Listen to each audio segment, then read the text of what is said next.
Say something that will make my day, 'cause these memories of her won't go away. They're haunting me so I can't sleep. She was a pretty little liar who cut me deep.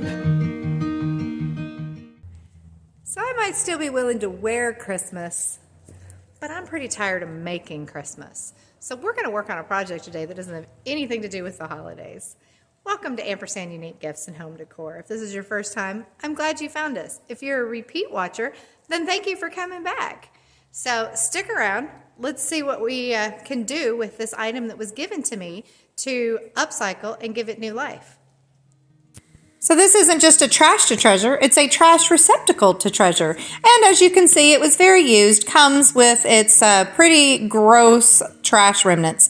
So because it was falling apart, I went ahead and just completely took it apart, got all those little finishing nails out of there so that I would be able to get it sanded and cleaned really well, and I could make the repairs. So first repair is to add this little piece back on that broke off using Gorilla Wood Glue, and to be honest, I think a lot of times when you use Gorilla Wood Glue, it's stronger after than it was before. So I'm just going to put those on, add a clamp, and go ahead and set it aside and start working on some other repairs. There were some places that were chipped, missing a little bit, and I don't know if it happened when it was being made, if it happened in the transport to our house. I'm not really sure where it happened, but I'm going to use the Durham's Rock Hard Water Putty to fill in those holes. And however much water you think you're going to need, you want to use about 1/10 of it. This is a powder. It's a very fine powder that you mix with water, and it takes a tiny bit of water. So mine was a little runnier than I probably would have liked, but I ran out of room in my little cup to keep adding powder because I had way too much water. But again, you know, you're just going to fill that in and then set it aside to dry. It actually dries pretty quickly. But I go ahead, I try not to leave it too much because everything that you have on there that you don't need is something you have to sand, and it really truly is rock hard. But it worked perfectly to fill in these grooves. Then I'm going to move and I'm going to actually try to fill that trash in. So where that is, you know, grooved in there with whatever tool they use. I think every child in shop and wood shop made one of these, maybe 80s, 90s. I don't know how old these are, but I know that you find them all over the place. They're in thrift stores, Goodwills, yard sales. You find a lot of these handmade. So I put that putty in there. I shake it, make sure it gets down in there. I did leave it a little bit proud just because I wanted to make sure that when I sanded it, it would be good in there. So I'm using a 220 to sand, and to be honest, it's as much to clean it as it is anything. But I do want to make sure to get everything sanded really well so that when I paint, there is nothing on there that is going to keep my paint from sticking the way it should. But this was also a good way to make sure that everything was really clean. On the outside, I'm still using the 220, but it's as much to get that shiny finish off. I'm not trying to really get the stain completely off, but I just want to make sure that there is nothing that could interfere with our paint. I'm going to use Crud Cutter to clean it. I'm going to get down in all the grooves and make sure that anything that maybe didn't come off with the sanding, that I'm getting that clean. Again, this was a trash can. It was used as a trash can, and it kind of had some leftover ickies in there. So I'm just getting down in all those grooves. And once I've cleaned everything really well with the Crud Cutter, I'm going to rinse it with water. So it kind of neutralizes any of the cleaner that's down in there. So I rinse it with water. Don't want anything, again, to interfere with my paint. Just like the stain or the dirt could be, I don't want my cleaner to interfere. And so I set those aside to dry and move on, and I do the same process with the main box. And I want to finish this out into something that could be used anywhere. So if somebody wants to continue to use it as a trash can, they can. But I want to make sure that everything is clean enough that if they want to use it somewhere else, maybe they want it to be a laundry hamper, maybe they want to store blankets, or just have it be a beautiful piece of decor sitting in their house. So I'm going to paint the inside. So yes, I know this is automotive paint. I'm using what I had on my shelf, and I decided I thought black would cover the best. It would get rid of any of the residual stains inside there, and it did. It covered wonderfully, dried extremely fast, and I did 2 coats in there. Coming back to my top, I had apparently missed a place where the wood was broken, so I just pull it apart a little bit, get that wood glue down in there, and then clamp it and leave that to dry using my same Gorilla Wood glue. It is my go-to. I also use Tite Bond too, but the Gorilla Glue is what I had in the shop. And all right, here we go. Total fail. The wood putty just chipped out like nothing, just popped right out. So while I think about what I'm going to do to fix that, I decided to go ahead and take the hinges off, and one of the hinges was completely broken.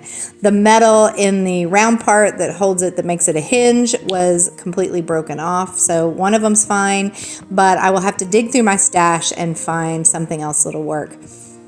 Decide on Bondo, and at the advice of my husband, I drilled little holes all down in there, not all the way through, of course, but just at all different angles, because that will give my Bondo something to stick to. I didn't show you mixing up the Bondo, but using the directions on the can, fixed the Bondo and put it in there. I'm going to cover everything with this clear matte spray. I want to make sure that since I got all the way down to raw wood, that I don't have any bleed through in my paint. So I give the entire piece 2 coats of that matte spray, and look, here we are. My Bondo's all dry. So I'm going to use a 60 grit here, and I am just getting that extra Bondo that I don't need off of there. I know there's a lot. I use the same Bondo to fill the holes from the hinges just because I don't know what my new hinges will need. And I get it all sanded smooth and decide to put the square part of the lid, so the base of the lid, the top of the entire trash can, back together, only to learn that I don't have enough hands on this body to get this done by myself. So I first am trying to remember how it goes back together, and then I'm going to put glue everywhere. I'm going to put it together, and then I'm going to attempt with one hand to hold it, and with the second hand to use my brad nailer, trying to prop that up with another piece of the lid, trying to put that in there and get my brad nailer in there. And oh my goodness. So I get a couple of them in there, but from across the room, my husband sees me struggling, and he comes over to give me those extra 2 hands that I needed. And I go ahead, see, there he is, to the rescue.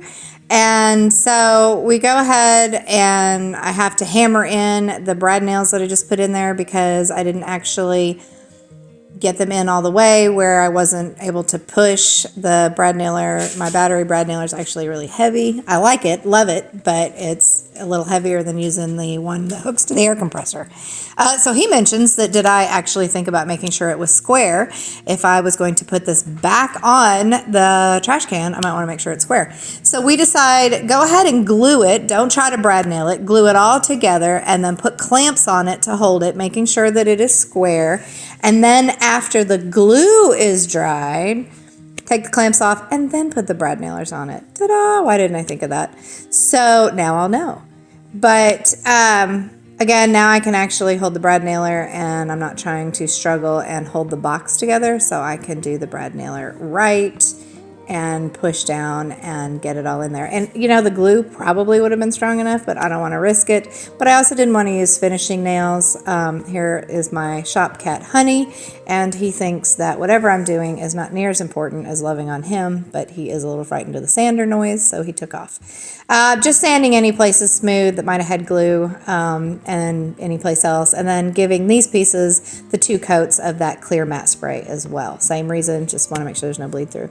So So I am using, it is the DIY Cottage Colors with Jami Vintage in the color Crockery. If you have seen my other videos and been watching me, you know that this has become my new favorite color, and I have painted lots of things this season and probably will continue in this amazing, wonderful Crockery color. It is the perfect tan neutral color, and this paint has a built-in sealer, so you do want to make sure you shake it, unlike some of the other Debi's Design Diary paint where you don't necessarily need to. Those clay-based paints usually are fine, but the sealer in this will float to the top, so you just want to make sure that you do give it a good shake. But look at that coverage. I mean, so to have a sealer and not even have to seal it after this paint is my go-to, and there are several different colors, but again, the Crockery is my favorite. But see how great it's covering? I mean, this is only one coat, but I do go ahead and give everything a good 2 coats. Here is the box with its 1 coat, and see how great that coverage is. But just to give it that extra protection, I went ahead and gave it 2 coats. Here's going to be the true test.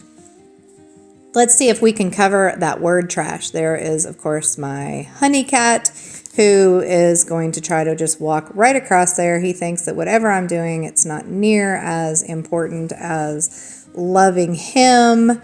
So I let him hang out for a minute till he gets a little too close, and then I make him get down.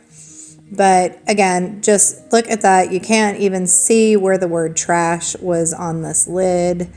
And I am so pleased with the way that this came out. So after everything is dried, I'm going to use that 220, and you don't have to sand this. This paint is smooth. It's going to, I mean, it levels and is wonderful. But I didn't want this box to look new. I didn't want to lose that touch. So maybe it's not from, you know, the 90s anymore. Maybe it's from the 40s, like an old grain bin or something.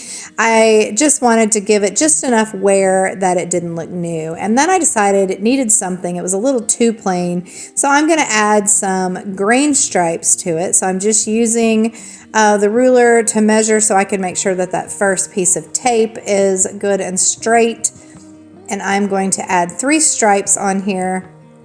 Let's just make sure that just using, you know, masking tape, and I'm going to put my first one on there, and probably could have easily gotten away with a smaller piece of tape, but I do the first 2, this one here that's the thinner, that will actually be my first stripe.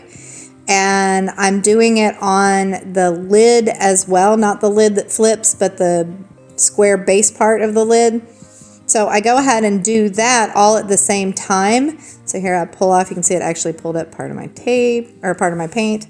But I go ahead and do this, and then after I take the lid off, I finish the stripes up to the lid. So even if you take the lid off, you can still see the stripes go all the way to the top. I am using Debi's Design Diary DIY in the color Letterpress Gray. Sticking with the idea of using neutral colors, I really wanted to keep it neutral, so I love the way that gray and that Crockery look together.